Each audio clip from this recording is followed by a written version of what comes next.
بسم الله الرحمن الرحيم، وصلى الله على سيدنا محمد وعلى اله وازواجه ومن تبعهم باحسان يوم الدين.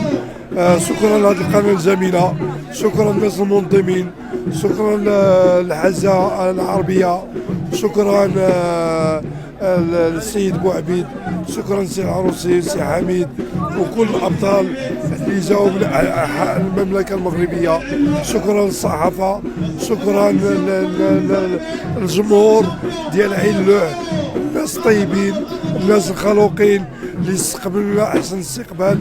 معكم الرحاله والدراج العالمي السيد محمد ربوعات اللي مشى الحج 2018 و 2019 على الدراجه الهوائيه وافريقيا والدول العربيه واوروبا عبر الدراجه الهوائيه، ومازال ان شاء الله نمشي لاسيا ونمشي لاستراليا ان شاء الله بعون الله. شكرا. بغيتك توجه رساله للناس اللي ما كيديروش الرياضه.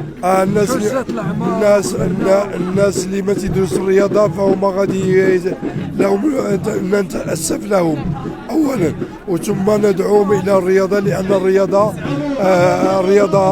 اخلاق او لا نكون. الاصل الرياضه اخلاق او لا نكون. ثم تطلبوا من الصغير والكبير والمتوسط، الشباب الشابات الشيوخ، الكل يكون في الرياضه.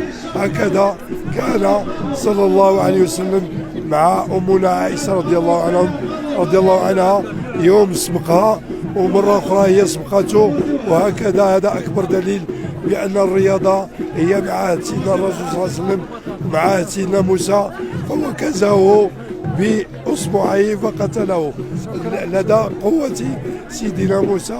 وهكذا كانوا الناس الصالحين امثالكم، وتطلبوا من الجميع انهم ياتي الى الرياضه.